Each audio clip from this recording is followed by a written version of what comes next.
вечер, почитувани гледачи. Ево нашата редовна емисија Паричник. Вечерва ќе зборуваме за местото и улогата на малите и средните предпријатија, за нивните можности за преживување во оваа економска констелација, за нивните перспективи. И ќе разговараме со господинот Весел Сарач, финансиски аналитичар и консултант. Добро вечер и добро ни дојдовте. Еве во интерес на времето, да имаме поголем простор, нема да пуштиме реклами, може би подоцна во текот на емисијата. Па, јас би го почнал веднаш разговорот, да одиме со наедноставно прашање. Дали имаме некои податоци, некоја статистика за тоа колку имаме мали и средни предпријатија на број, а потоа ќе следат и прашањата за нивната шанса за преживување и можности во законски рамки во ова, како што реков, економска финансиска констелација. Првствено ви благодарам што ме поканивте да ви видам гостин вечерва на вашата емисија. Со задоволство. Во моје лично име. Да, имаме податоци кои што се од 2012 година, пошто не сме стигнале до крајот на оваа година. Добро, тоа се можеме да се базираме врз тие податоци. Моментално во Македонија се регистрирани околу 74.000 фирми, од кои нив 99,5% се микро, мали и средни предпријатија. Според класифицирање што е по законот за трговско работење, значи да, имаме отприлика најголем број од нив се така наречени микропредпријатија кои што бројат до 10 вработени и се со годишен приход до 50.000 евра. Значи тие се околу 53.000 фирми, како мали имаме околу 20.000, како средни околу 600 фирми во Македонија. Значи, горе-доле можеме да кажеме дека и бројката покажува дека малите и средни предпријатија се на еден начин двигател на економијата во Македонија. Господин Сарач, да ги подсетам гледачите, нешто што заборавив да го кажам на почетокот на емисијата, а тоа е, почитувани гледачи, можете да се јавувате на нашите телефони што ќе ги видите на екранот, да коментирате и да го прашувате нашиот гостин. Значи, рековте, според законските одредници, ги одредивме малите и средните предпријатија. Кај нас и во теоријата на економијата многу се смета на малите и средните предпријатија за зголемување на бруто општествениот производ, за развој на економијата. Меѓутоа, ете, дојде голема светска економска криза, европска и наша овде. Дали Македонија може некоја надежда си дозволи да полага во развојот на малите и средните предпријатија, во смисла на зголемено производство, во смисла на извоз, во смисла на намалување на трговскиот дефицит, намалување на вработеноста, што ни е најголема болка и најголема цифра. Една од најголемите од осамостојувањето до сега да не ги мериме после, може би во текот на разговорот. Да. Еврокомесарот за економија во Европската унија, господин Гинтер Ферхојген, кој што не е познат за нас, во една негова изјава имаше кажано дека малите и средни предпријатија се, како што реков, двигател на економијата, затоа што се најголем извор за вработување во целата Европска унија. Значи во Европска унија има околу над 25 милиони мали и средни предпријатија кои што вработуваат над 70 милиони луѓе. Истата бројка можеме да кажеме и за Македонија. Значи во Македонија над 75% од вработувањата се во малите микро и мали и средни предпријатија. Значи ова покажува дека малите и средни предпријатија се навистина еден голем извор за вработување. Од вработената работна сила. Сега не зборуваме за невработените. Да, не, од вработената работна сила, значи 75% од работната сила се вработени во микро, мали и средни предпријатија. Значи ова е доста една интересна бројка која што ни дава една насока зошто ние треба да ги поддржиме малите и средни предпријатија. Со поддржување, значи со давање субвенции и поддршка на малите и средни предпријатија, ние исто така ќе можеме да се да намалиме невработеноста во Македонија. Господин Весел, ве молам запамтете, што имам обичај да кажам, памтете си го зборот, имаме гледач, а тоа е добро, само што почнавме, веќе некој се интересира да учествува во нашава емисија. Повелете. Ало, добро вечер. Добро вечер, ве молам погласно ако можете. Јас сум фирма Дойл, Банко Модравеш. Имам земано кредит за одржување на Дойл Раднишка фирма за продажба на текстил. Така. за време на продажбата ги одржавах пазарите Радеш, Неготино, Струмица, Штип, Гевгелия, Валан, до сите пазари у Източна Македонија. Робата набавувах по кило и по метража, пакех си придели си се, меѓутоа поради нерегуларност на пазарите, поради неевиденција на помали обществени мислат дејност овие, пазарен инспектор, републички инспектори, па дури малку и дел од нерегуларност у пазарите за резервација на тезги, така да на некој начин бееме спречени од работа. И не можеме да работиме. 19 дара давам придолици у месецо, никој не води евиденција, паќам придолици за здравство, за тоа се, никој не води евиденција бруто, нето, колку се заработува, што се прави, како. Земаваме кредит со 3000 евро, тргнаваме се у родина. 5 години се легално се у. Меѓутоа, од страна на локалните власти, дојде ти пазарен инспектор 700 евра, дојде ти пазарниот што е за тезгата 800 динара од метро, 10 метри по 8 динара ти опаша таму од тезга, нерегуларни пазари. И због тоа морах да затворам фирмата. И сега глобата ще треба да платам и фирмата, а за да ликвидирам треба да соберам 24 динара пари. Што значи, сега не можам ни да ново фирмата, ни па можам да ликвидирам привреки. Ние сме 4-6 семейства, ни ден не работа. Така да, овие малите стопанства не се пропадени од програма за што е мало стопанство. Него се пропадени од државните институции не се терат работа. Нелегален пазар, ги нудат пазари, ама нелегални. Да, добро. Има диви луѓе. Ви благодарам многу што го изнесовте вашето мислење. Стане збор и на таа тема што ја загатнавте вие. Тоа ќе стане збор и за даночната политика и за казнените мерки во оваа емисија со нашиот гостин Весел Сарач. Значи, да продолжиме господин Сарач, но нема да го забравиме гледачот да апсолутно го забележавме тоа. Да, како и да е одговор да го коментираме неговото мислење и неговото искуство. Да, апсолутно. Значи, како што реков, значи ќе дојдеме и до коментарот и на прашањето на господинот Станислав Радовиш. Значи, секоја влада во светот, значи, сака што е можно помалку да се инвестира, значи, во делот на бизнисот, пошто да им остана средства повеќе да инвестираат во капиталните инвестиции, каде што малите или сите бизниси без разлика на големите ќе можат да ги употребат за нивниот развој. Значи, тука е прашањето, рековме, 75% од фирмите во Македонија, значи ги работуваат работната сила. За тука, значи, доаѓаат како владина мерка, владата треба да дава повеќе поддршка за развој на мали и средни предпријатија, затоа што со мала инјекција на овие фирми, значи може да се зголеми може да се намали, да кажеме, тој процент на невработување во Македонија. Нек имаше изјава на министерот за економија, каде што во една средба во една стопанска комора, каде се жалеле стопанствениците дека владата многу малку ги субвенцира работите на малите средни предпријатија, тој изјавил дека за оваа година, значи, да размислуваат дека во буџетот ќе има зголемување. Се уште не успеа да стигнат до таа бројка колку сакаат да се одвојува за 2014 година, но знам за 2013 година, значи, во буџетот беше предвидена како ставка, значи можам да ви кажам, за развој на малите и средни бизниси, 1.010.000 денари. 1.010.000 денари, значи од прилика околу, не знам, 15.000 евра, колку доаѓа тие. Да. Значи, кога би направиле споредба дека има над 70.000 мали и средни предпријатија, тоа значи од прилика околу 150 денари би дошло за развој.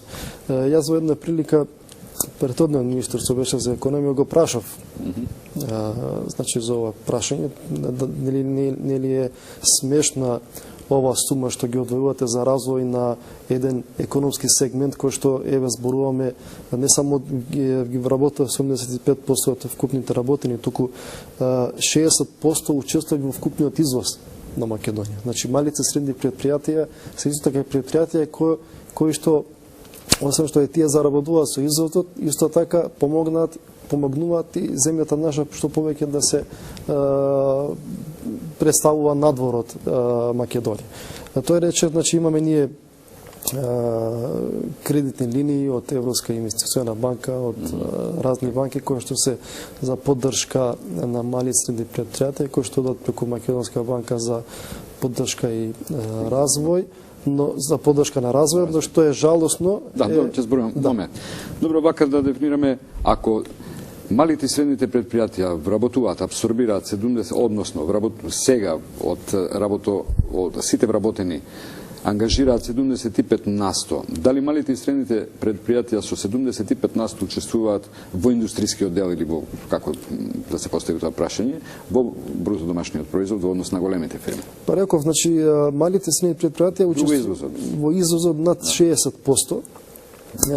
Пошто во бруто домашниот период, знаете, имаме многу големо влијание на металургијата, така да тие го завземат поголемиот простор и земајќи предвид дека 37% од вкупните мали и средни предпријатија се трговски фирми, не можеме да кажеме дека учествува многу во бруто домашниот производ како производство, пошто голем број од фирмите се отварат како трговски фирми, значи за купување и продажба на робите.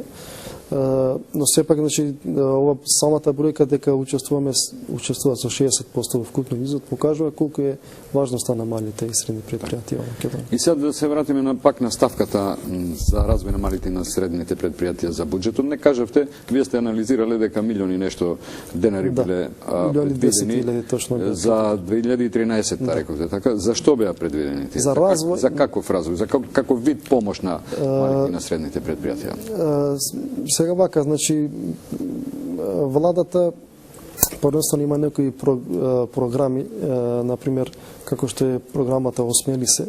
Тоа е програма за поттик на основање на свој бизнис, значи тој дел на самовработување, каде што се даваат една сума од 3000 евра, значи за почнување на бизнис, но за сега не можеме да ги коментираме ефектите, пошто е нов продукт, да кажеме, и се уште не можеме да ги знаеме ефектите, пошто за да се знае добро треба да поминат едни 5 години од тоа. Мерката. Од воведувањето на мерката. Да, од воведувањето на мерката. Моделот на развој, значи, најчесто фирмите имаат, да кажеме, некои мали субвенции за извозот, оние фирми кои што прават извоз, но гледаме, значи, бројките се многу ниски, така да можеме самите, не треба можеби повеќе поголем коментар од тоа, од фактот дека ако работат фирмите сите активни, да кажеме, ќе добијат само по 150 денари ако им спаѓаат на секоја фирма по нешто. Господин Сараш, видите, кога го загаднавме веќе ова прашање, многу често се поставува во пазарниот начин на стопанисување, дали е во ред владата да помага, да инвестира, да субвенционира, па и да инвестира, особено во вакви времења во економска криза, или не? Какви се светските искуства? Дали владата може да се јави во крајна нужда како инвеститор кога се наоѓа во ваква економска ситуација? Или финансиски да поддржи некое големо предпријатие за да не пропадне, да не крахира и така. Бидејќи таа дилема се по медиумите се тркала и по пишаните и по електронските. Сега вака, значи, некој имаше владата сака да донесе закон каде што, значи, кој ќе биде дел од мерките, каде што наплатата на поборањето ќе се ограничи на 60 дена. Тоа фактички владата сака да влијае врз пазар. Сега ние знаеме пазарната економија само по себе е економија каде што се развива по соработка на фирмите еден со другите, без да има преголемо влијание на државата. Но дали, например, имаме примери каде што владите можат да интервенираат во спасување на некои големи фирми. Имаме пример во Соединетите Американски држави, американската влада го спаси AIG, значи најголемата осигурителна компанија во светот тоа време. Знаете, после кризата од 2008 година, финската криза, и тие влегува во една длабока криза. Многу голем дел од банките кои што беа темел на ипотекарниот кредитен систем во Америка, тие пропадна. Значи владата, да кажеме така, под наводници ги остави тие да ги пропаднат, затоа што и пазарот така налогуваше, но не остави да пропадне една фирма каде што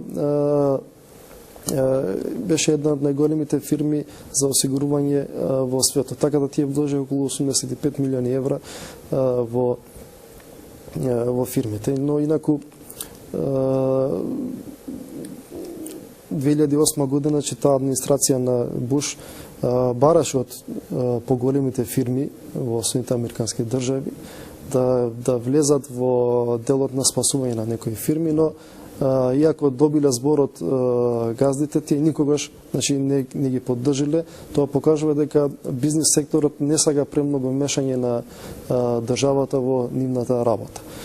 Ние сме мала земја и сме една мала демократија и сме една млада земја, млада со пазарна економија. Можеби се уште не сме го пресокнеле тој транзиционен дел. Имаме уште време да го прескокнеме, не знаеме тоа во историјата, ќе видиме тој дел, тој период која ќе биде, но мислам дека владата има простор, има начин како повеќе да ги поттикне, значи, фирмите да се останат на нозе здрави. Штом велите дека има простор повеќе, значи мислите дека таа помош за малите и средните предпријатија не е доволна, ако можам така да заклучам. Во што може, како може? Извинете, минатата емисија, минатиот петок, имавме исто така една интересна соговорничка, Весна Хриџич, која во своите тези во одбрана на магистерската работа препорачуваше многу по-толерантна политика спрема работата на малите и на средните предпријатија. Дали вие имате свој некој концепт, вака и свој некој препораки? Се согласувам со господата Весна, значи толерантна работа, еве сега баш господина ќе се надоврзам што зборуваше за инспекторите. Значи денеска, еве јас доаѓам од Гостивар, денеска во последните месеци се слушаат, се гледаат на секаде продавници со жолти траки затворени од УЈП или затворени од некој друг инспекторат. И во разговор со Еснафот, најчесто некогаш ќе прашав зошто, например, ако се затворени баш поради немање на издавање на фискална сметка, зошто баради тоа? Затоа што навистина можеме тоа да го кажеме со цело отвореност дека Македонија е со еден збор даночен рај во Европа, да кажем, во Европска унија или во кандидати за членки за Европска унија, 10% навистина многу ниска даночна стапка, кој што нема потреба нас да не поттикне да правиме некои работи што се и незаконски и на крај еве ќе испадне вака. На крај на криштата таа мерка за тоа и се донесе. Затоа се донесе мерката за да поттикне владата, значи ние да работиме регуларно, значи да се бориме против сивата економија, а ние самите, значи мали и средни предпријатија треба да сме свесни за тоа. Но што е проблем тука? Треба владата да биде потолерантна во интерес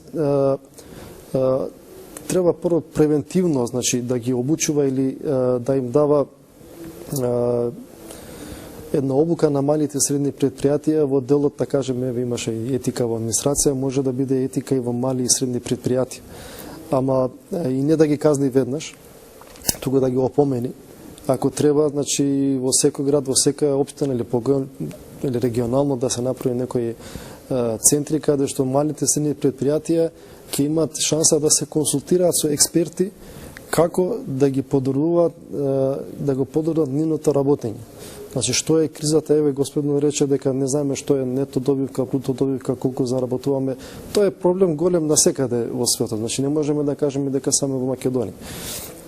Еден амерички експерт кој што работел многу со мали и средни предпријатија викаше дека во моите контакти со собствениците на мали и средни предпријатија видов дека 80% од собствениците немаат поим за финансиите во нивното работење.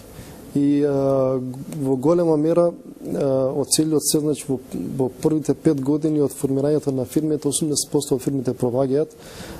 Еден од најголемите причини е недоволно познавање од менеджментот, принципот на менеджментот на фирмата. Значи, ние земаме кредити, но без тоа самите да се направиме една анализа дали сме ние во состојба да го вратиме тој кредит или навистина тој кредит како ќе ни помогне ние да се развиваме нашата фирма. Така да мислам, владата во овој дел може како мерка, значи, да зголеми ставката во буџетот за развој на фирмите, во смисла развој, значи можат бесплатни консултации да се дадат на фирмите, како да се води фирмата, како да се менеджира. Дека има такви програми, владата и преку министерствата рекламира дека има такви соодветни програми за помош и така натаму. Вие сте мислам дека не се запознаети многу малите средни предпријатија. Значи, тогаш да не кажуваме дека владата нема програми, туку дека информираноста не е доволна кон малите средни предпријатија. Мислам, каде е сега вистина? Не, јас реков дека треба повеќе да се, не реков дека нема. Значи, треба повеќе, значи, наместо да се казна директно, значи, не може да биде, може причината е јас се рекламирав, па ти немаше, ти не гледаше на телевизија. Ете, например, имавме програми за самовработување 3000 евра и така натаму. Што мислите, дали е тоа добар потек, добра иницијална капитал? Значи, тие се две различни работи, тоа е потек за намалување на вработувањето, оние кои што сакаат самите да се отворат бизнис, а друг е проблемот за помагање за развојот на мали предпријатија кои што веќе екзистираат, кои што веќе се активни и работат, кои што веќе можат да произведуваат нешто и да си продаваат нивниот производ дури надвор од Македонија и така да имаат и поддршка и за целосната економија на земја.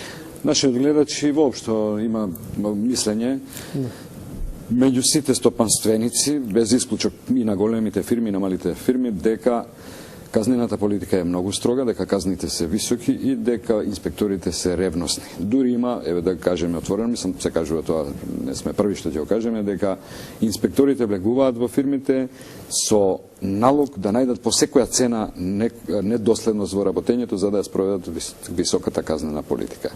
Дали сум во право, дали грешам, што мислите вие, дали е во ред тоа и дали е вистина? Се за вистина тоа што и вие сте слушнали, ние што сме имале разговори со разни собственици на мали приватни бизнес, значи тие самите дури некогаш и телефонски ни се јавувале за да им помогнеме во делот на решавањето на ваквите проблеми.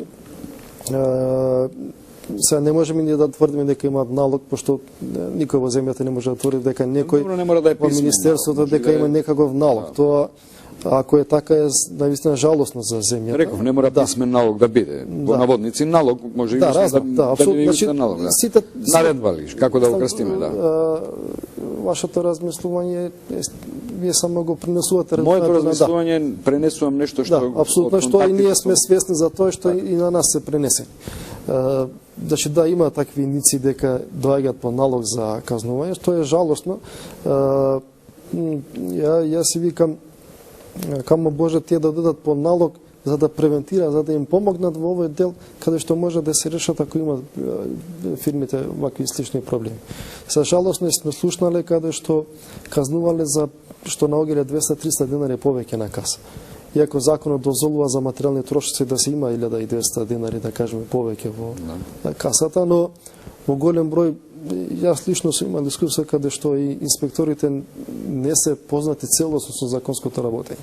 Значи тоа го има. Да, јас сум имал прилика кога работев како менаџер во една фирма каде што дојде еден инспектор, не знам дали беше со налог да не казни, ама не успеа да не казни затоа што бараше евиденција во трговијата, дали водиме евиденција во трговијата. И пред мене се седеше лаптопот, јас сам го свртив лаптопот и му покажав роков, поверете. Не рече треба да има книга. Јас си го вратив лаптопот, си го отворив законот за трговско работење и го отвори соодветно член каде што пишува дека фирмата е должна да води евиденција во трговијата, да во ред, во книжна или во електронска форма. Да. Значи јас како мало и средно предпријатие мене ме останува дали ќе водам во тетрадка таа евиденција или ќе ја водам во електронска форма. Нормално прописите се направени од законодавецот. И тој тврдеше дека не можеш. И јас тврдам дека ти не можеш да бидеш поголем од законот. Значи, вие сте оние кои што треба да го спроведат законот, а не нешто друго да кажат што е ван законот. Своји толкувања. Така да, за среќа, тогаш, значи, не казнија. Но многу е мал број на фирми кои што ги знаат овие законски прописи, кои што знаат како треба да се работи добро. За жал, инаку јас предавам и финансиско планирање и анализа во Космо иновативен центар веќе 8 години. И во текот на овие предавања сме имале контакт, најчесто доаѓаат собственици на мали и средни предпријатија. За жал, финансиските работи на фирмата собствениците им оставуваат на сметководителите. Кој што не е нивна работа. Значи, сметководство е една друга област, финансиите се една друга област. Така да тука станува една конфузија и тука може би доаѓа прашањето колку се едуцирани наши собствениците или менаџерите на мали и средни предпријатија за да ги водат подобро фирмите, за да немат проблеми, да кажеме, со инспекцијата или со државата. Така, добро, дојдовме до едукација, до образование на менаџерските тимови. Колку е важно кога еден инвеститор, да го наречеме, сака да отвори мало и средно предпријатие, треба да биде добро образован, добро информиран, за да полесно се движи во законскиот лабиринт, во практичниот лабиринт, во пазарните услови, особено, како што реков на почетокот на емисијата, во ова време во кое не погоди тешка економска криза. Колку е, се разбира дека таа мрежа е расширена, меѓутоа Космо иновативниот центар кој спомнуваат вака и други како значајна образовна едукативна институција. Дали имаме стручњаци за обука на новите менаџери, новопечените менаџери? Мислам дека имаме. Иако бројот е малку во Македонија на сличните едукативни центри како што е Космо, но некога од нив се специфизирани во некои одредни сегменти на... Извинете, имаме телефон, ќе го продолжим разговорот. Повелете. Ало, добро вечер. Добро вечер. Јас се како една мала фирма. Да. Па прашувам, пошто не беше само за тие фирми што имат над 5 вработени. А јас имам само 20, значи прашувам како може да се информирам јас нешто и во мојата мала, да речеме, дејност, околу, да речеме, функционирањето. Дали имам право да учествувам во некоја друга поголема фирма, кој ќе дојде тие советодавачи, нели? Кај живеете вие? Во Студеничани. Значи тука сте Скопје. Да. Сакате да го зголемите своето знаење за водење бизнис, тоа ли? Да. Добро. Имате некој друго прашање? Добро, друго прашање беше да ви кажам право, една казна ми дојде сега 11.300 што сум возил за Тетово еднаш. И една друга казна ми дојде 2600 што за некоја грешка што сум правил во, да речеме, паркирањето. Не зборуваме сега за сообраќајни прекршоци. Ви благодарам. Фала. Ви благодарам. Да, значи ова прашање што го овој разговор што го водевме пред да се вклучи гледачот, тој фактички се надоврза. Да, се надоврза. Значи, но мислам дека имаме експерти. Долго време, значи, по кризата во 2001 година, нели имаше многу наплив на надворешни фондови, кој што еден дел од тие фондови беа и баш за едуцирање на мали и средни предпријатија. Мислам дека оние кои што одеа на слични курсеви стана експерти кои што можат да помогнат, но обстана оние кои што сака навистина да им помогнат на малите и средни предпријатија. Експерти има и реков претhodно фактот е дека кога сакаме да правиме, да почнеме еден бизнис, во голема мера ние не знаеме ниту основните работи за започнување на фирмата. Ние имаме само желба и некој купче пари што ќе отидат веднаш на почетокот на бизнисот и после глава и коси кубеме. Значи не сакам да им одземам од декуражираме потенцијалните инвеститори. Не сакам да им одземам од бизнисот на сметководителите или правниците што регистрираат почетнички фирми кои што земат од 200-300 евра за регистрирање во Македонија. за да ја пофалиме владата во овој дел, навистина е многу лесно, значи, да се отвори фирма. Да. Запишете таму кај застанавме, извинете, вака што сум слободен. Повелете, имаме гледач. Добро вечер. Повелете. Се јавуваме во врска со плаќањето. Добро. Прописите се јасни, наплата законски мора да се регулира. Се знае на кој начин и што. Даваш роба, без никаква врска дека треба да наплатиш. Што доаѓа на суд, кога дое време да се стужиш со странката, Одлично. судот ти вика, не си морал да дадеш роба без да ја наплатиш. Кој е принципот, се знае, обврска, закон, пропис, треба да се донесе од страна на државата за оној што купува, да има и обврска дека треба да плати. Во законски рок ли ќе биде тоа, се знае. Едно време се даваше гаранција. Сега гаранција ти знае се на кој начин што може да се спроведе. Било бариран чек што се даваше едно време. Акцептен кривично налог. се одговараше. Сега немаме ништо фактички обврска на оној што купува. Нема никаква обврска. А законски си должен да спроведуваш прописи и да правиш рачуни едно друго, а без обврска на странката што ќе купи да плати. Ве разбрахме, ви благодарам. Јасно е прашањето, тој мислим начин док не се искристализира, многу тешко е да се работи во економијата. Ви благодарам за сугестијата, прашањето ви е многу на место, тоа е сигурно ќе му го поставиме на нашиот гостин, но добро е што го постави гледач за да го потврди интересирањето на гледалиштето на оваа емисија за регулирањето на плаќањата на должничко-доверителните односи. Господин Сарач, добро да му одговориме на претходниот, не на овој сега што се јави, да ќе му одговориме и нему на претходниот гледач, каде може да се обрати еве за да го зголеми своето знаење, бидејќи е од регионот на Скопје. Да. Не се јави гледачот. Па еве може во Космо во Космо кај што предавате вие, бидејќи вие сте тука сега, да. Ние сме тука, па можеме, значи тука се работите од 8 до 4 часот секој ден. Каде е тоа? Во аеродром е тоа, во Рударски институт. Таму сте, добро. Значи може лесно да дојдат таму, да видат што нудиме ние како едукативен центар, нормално да им помогнеме за понатамошниот развој на нивниот бизнес. Значи многу е важно собствениците кога самите си инвестираат во самите себе или во нивните работи. Значи најголем капитал на една фирма е инвестицијата, знаењето. Значи, и вие може да имате пари, може да инвестирате во разна машинерија, технологија, но ако немате човек кој што не знае да работи со таа технологија, џабе ќе ви биде се. И денеска знаеме дека луѓето може да почнат на висина бизнис од 3000 евра па да заработат и нешто повеќе од основачкиот капитал, а причината е тоа што веќе имаат знаење. Јас на почеток да реков дека 37% од фирмите се трговски фирми. Значи во најголема мера кога го отвараме трговска фирма, мислиме дека тоа е најлесно. Ќе земеш нешто и ќе продаваш и ќе заработиш. Значи дури за такви фирми треба да направиме една анализа, треба да имаме основни познавања. Значи еден финансиски менаџер кој што и да има 20 работени и еден вработен, значи фирмите реков до 10 вработени се како се третираат како микро предпријатија. И да има еден вработен, собственикот значи дека ќе биде менеджер за маркетинг, менеджер за продажба, менеджер за финансии, менеджер за набавка и за се. Сега, ако нема основно познавање од овие области, во голема мера ќе биде од тој дел до тој 80% кој што ќе пропаѓаат за крај. Лани, инаку, за една бројка, 18,5% фирми во споредба со лани, значи до септември имаат пропаднато, имаат објавено банкрот.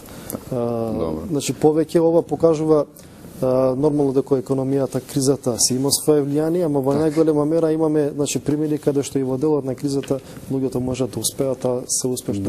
Добро, тоа е една од субјективните слабости. Една од објективните слабости е ова што ни се јави гледачот, последниот гледач, што вели дека тешкотијата во наплатата во Македонија е огромна и покрај воведувањето на задолжницата. Сега не знам дали се изгласа тој закон за одреден рок плаќање 30 до 60 дена. Но еве коментирајте вие таа ситуација. Значи јас ви гарантирам дека поголемиот број од фирмите што пропаднаа се од неможноста да си го наплатат своето производство или услугата. Што мислите вие? Апсолутно. Јас во моите предавања најголема важност давам во делот на ликвидноста на фирмите. Особено кога ги анализираме или кога планираме делот на финансиските извештаи, најмногу важно даваме на делот на извештајот на паричните текови.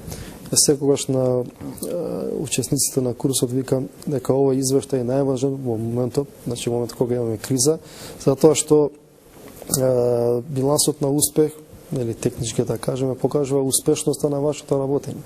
Значи нето добивката е тоа тој дел каде што покажува како сте вие успешно менаџерили да ја продавате и да ги менаџерите трошоци. Но не покажува дали сте ги наплатиле тие вие вашите продажби.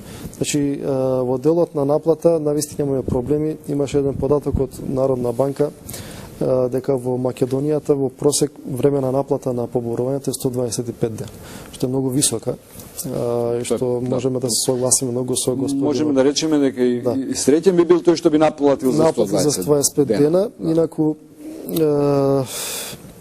има многу податоци кои што можам да ви дадам во споредба со кризата, финансиската криза што беше во светот. Да. Пред кризата и после кризата. Значи во голема мера во просек во цел свет да кажеме од прилика добро, мислам секторите, индустриите се разликуваат, но од прилика да кажеме кога во просек 30 дена била наплатата на некои фактури, денеска е 3 пати повеќе на сите. Тоа е секаде така, значи имаме проблеми со кризите, а најмногу проблеми имаат малите предпријатија. Значи, големите компании имаат инструменти, имаат начин како побрзо да ги наплатат нивните поборувања, а малите и микро и мали средни предпријатија немаат такви инструменти, така да тие се изложени на, да кажеме, еден притисок. Да, еден притисок од големите компании. Жалосно е што имаме дури 125 дена, што викате, навистина би требале да се срекне оние кои што може да ги наплатат. Владата има, мислам, подготвува закон каде што првенствено и самите се обврзуваат како влада дека ќе стојат на тоа за плаќање на 6 дена на фактурите, но дека и тоа законот ќе работи нормално и за бизнисот. Колку ќе биде ефективен ќе видиме. Мислам дека скоро сите стопански комори во Македонија и угледни бизнисмени го поздрави ова, баш поради проблемот тоа што зборуваше господинот. Но таков е духот на бизнисот. Ние мора нешто да продаваме за да обстојуваме. Така. И не можеме да не продаваме ништо и да кажеме. Сега видите коморите или така да ризикот секогаш постојува. Тука има еден проблем што во Македонија во банкарскиот сектор фали еден инструмент кој што нема се уште во Македонија. Што е тоа? Тоа е факторинг.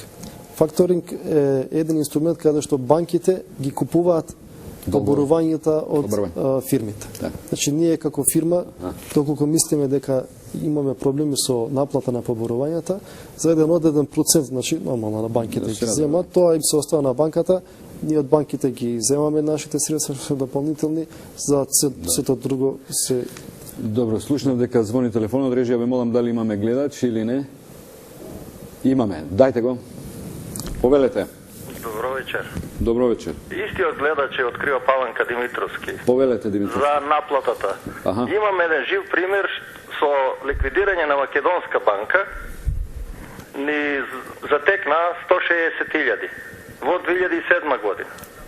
До ден денеска имаме потврдено од Народна банка 2009 година дека средствата ќе бидат вратени, дајте жиросметки све живо, до ден денеска истите средства не се вратени. Што значи Народна банка за 5 години не може да врати на одредени странки, а во Крива Паланка има, да речеме, побарувања 6 милиона.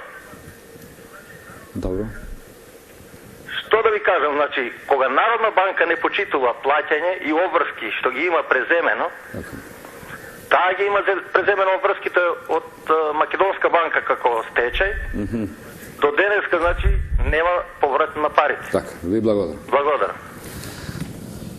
Ќе го коментираме ова забелешка на... Со господин Димовски можеме да се согласиме, значи ние пример, ако земаме од семејството, ние како родител, ако не можеме да бидеме пример на нашето дете, не можеме да Мислите побараме на Народната банка? Мислам на државата. Државата треба да биде пример во делот на плаќањата на обврските што ги има кон приватните бизниси, за да и тие имаат можност да интервенираат, да кажеме, во делот на казнување на овие фирми кои што И за да биде доследна таа политика, да? Да, апсолутно. Господин Сараш, видите, се има впечаток дека во Македонија нема пари. Едноставно не циркулираат парите. Оптекот на парите негде застанат. Беше тоа поизразено во време кога буџетот должеше на фирмите што работеа за незе, потоа владата излезе со податоци дека е тоа за подмирени долгови и така натаму, меѓутоа сепак се чувствува недостиг на свеж капитал. Каде да ги барат малите и средните предпријатија? Гледаме податоци дека банките малку кредитираат во мал процент, тоа си е нивна работа, тоа е пазарна економија. Од друга страна гледаме сугестии на гувернерот, на премиерот, на министерот за финансии дека треба повеќе да кредитираат, што не би се сложил, бидејќи секој си има свој интерес, ако има бизнис амбиент, ќе се кредитира и така, но да не коментираме, јас да не коментирам, вие коментирајте ја работа. Кај се парите? Имаме ли пари во Македонија или нема пари? Сега ќе кажеме едни интересни податоци што се однесуваат на банките. Кога гувернерот на Народна банка ќе ги поттикне, да кажеме, комерцијалните банки да дават кредити, тоа значи дека тој нешто знае.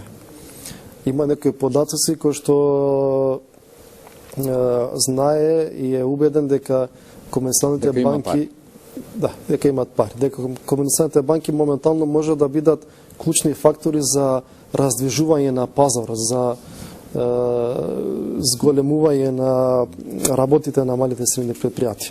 Господин Сарач, ве молам уште еднаш да го прекинеме разговор, ќе продолжиме.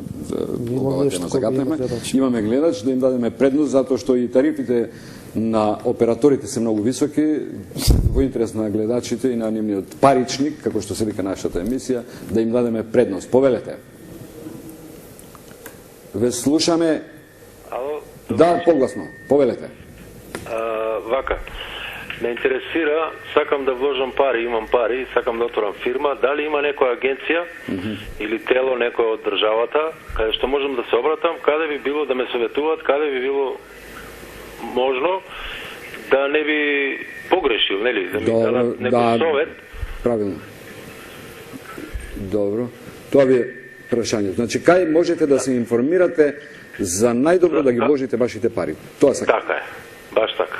Добро, ќе гледаме да ви одговориме. Ви благодарам. Значи, стигнавме до гувернерот и до неговото мислење дека во Македонија има пари, односно банките имаат пари, ама се ги чуваат, не ги пласираат. Значи, споредба во целиот банкарски сектор, значи за првите 9 месеци, за првите 3 квартали од оваа година, има пораст на кредитирање на приватни компании за само 0,5%.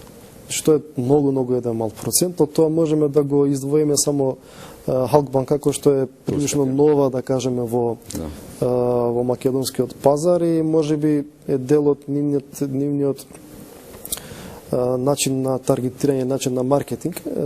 Тие имаат одобрено околу 106 милиони евра кредит за приватните фирми, тоа дека другите фирми, значи, кои има некои банки кои се топ 3 банките, ги имаат намалено нивните кредитирања за приватните линии. Сега тука, например, имаме еден податок од Народна банка каде што вика дека околу 970 милиони евра, значи 970 милиони евра се заробени, да кажеме, од државни харти или во благајнички записи. Тоа не зборува добро. Да, тоа значи дека има многу пари во банкарството. Са ние, нашите банкари се фалија дека ние многу убаво ја пробродивме кризата во и дека банките се топ капитализирани, значи одлично работат, функционираат, но ова бројка покажува дека нашите банки се екстремно конзервативни, немаат нови продукти, многу се малку со новите продукти за развој на фирмите, мали и средни предпријатија. Пример, зборам за факторинг, само една слушнав од една Евростандард банка, мислам дека тие имаа намера на 5-6 години, но изгледа само останало од намерата. Но имаме, значи, едни огромни пари кои што се во оптек, кои што се во пазарот во Македонија, а не може да стигнат до мали средни предпријатија. Само да надоврзам, голем дел од овие пари се исто така пари од оние кредитни линии кои што зборуваше, реков министерот за економија, кои што доаѓаат до Македонија преку од Европската инвестициона банка. Од Европска инвестициона банка, Добро. кои што доаѓаат во Македонија преку Македонска банка за поддршка на развојот. По законот Македонската банка не може да ги дава директно парите. Мислам дека имаше многу мал еден износ кој што директно можеше да се аплицира за некои мали износи, но во најголема мера тие одат преку комерцијални банки. Сега тие средства доаѓаат со една кажеме камата, ниска каматна стапка. Кога влегуваат во комерцијалните банки, веќе се добиваат една друга слика. Банките ставаат Либор, Еурибор, нивните каматни стапки. 3-4 камати една на друга. И така натаму. Сум работел во една комерцијална банка, имав прилика да работам со околу 300 баш микропредпријатија, делот ми беа мали предпријатија. Верувате, значи има фирми кои што и не ја гледаат многу каматната стапка, само да стигнат поради проблемот со ликвидноста во фирма, да само да стигнат до средства. Значи, можеме да кажеме, иако имаме навистина висока каматна стапка, но до некаде и нашите ги занемеруваат каматни стапки, проблемот е дека не може да стигнат до тие пари. Значи, комерцијалните банки пак си продолжуваат по нивниот терк на работење и парите ги користат како да се нивни пари, а не пари одвоени за развој на малите и средни предпријатија. Па видите, сега доаѓаме тука до едно многу дискутабилно прашање. Парите се во банките, банките не пласираат. Каква индикација е тоа? Не ги даваат, а сака да мораат да ги дадат. Постојат, за да се даваат, за да се оплодуваат, за да се наплаќаат камати. Каква индикација е тоа? Освен да го исклучиме да исклучиме сугестијата на банките да влезат во ризик. Мене тоа не ми изгледа логично. Ако тоа е моја работа, мои се парите. Дали ќе влезам во ризик или не треба некој да ми сугерира, ако се слагате.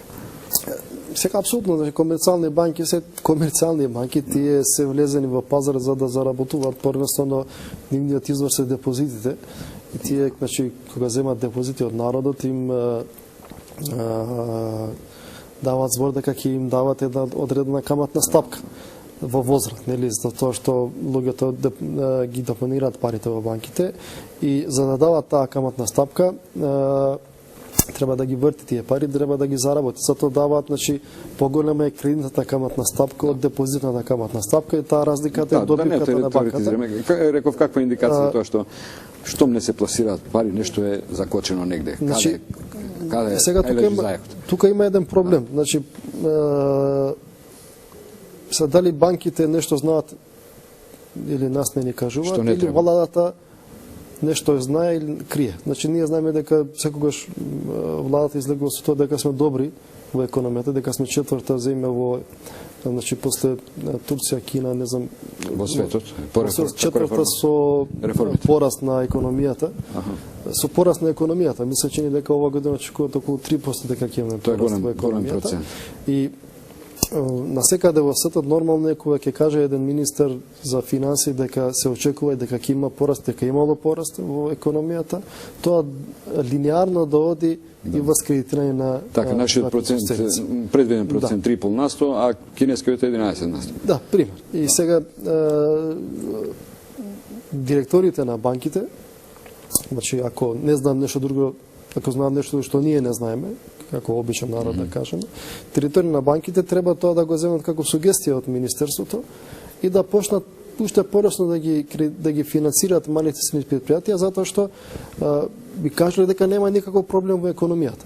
Сега, чим комерцијалните банки не го прават ова, јас верувам дека голем дел од банките има доста добра искусна екипа која што може да го анализираат пазарот и може да го знаат ризикот.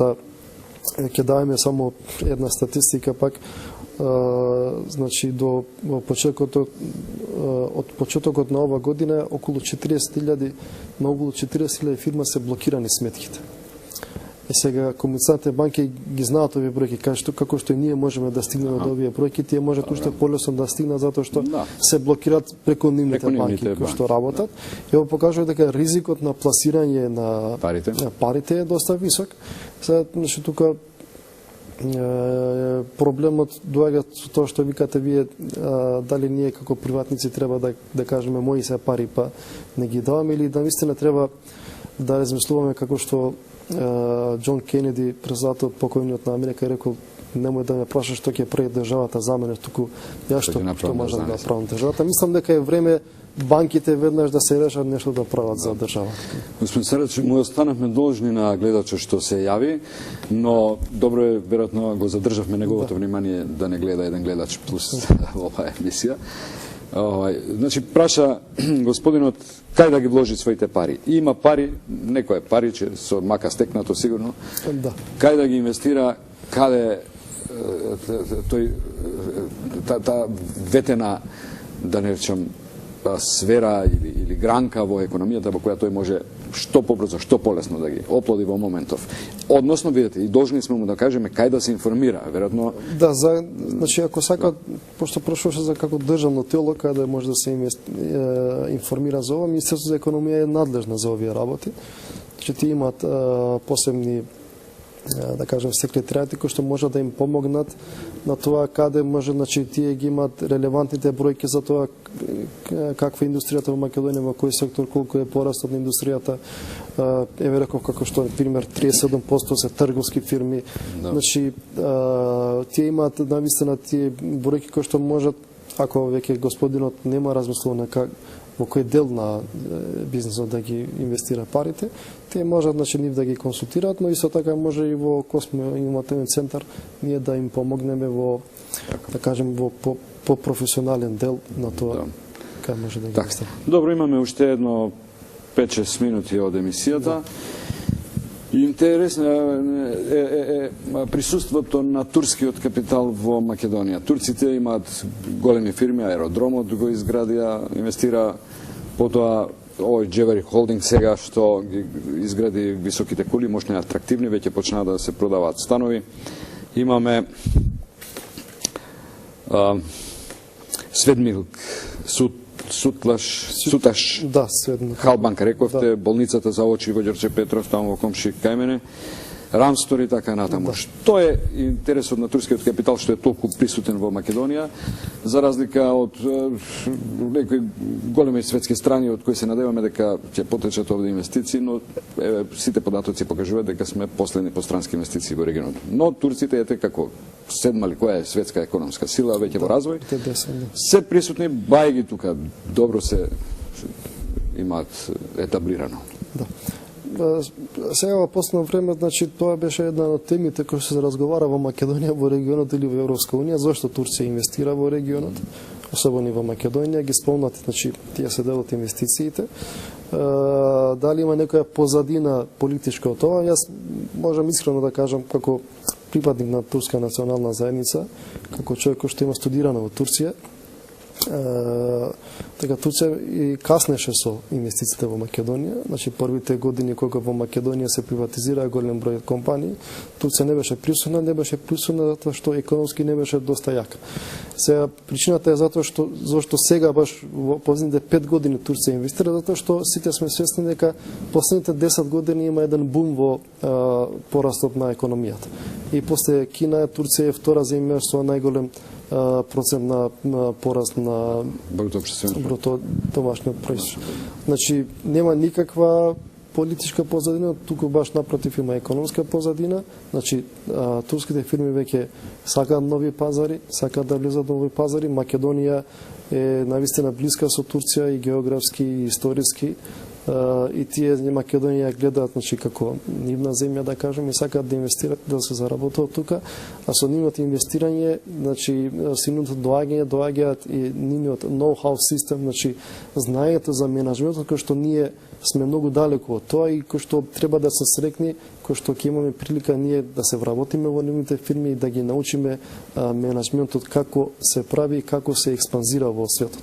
Значи, тоа се има во Русија инвестиции, во Украина има инвестиции, во Блискиот исток, во афричките земји и во делот на градежништвото, еве во аеродром веќе се градат висококатниците.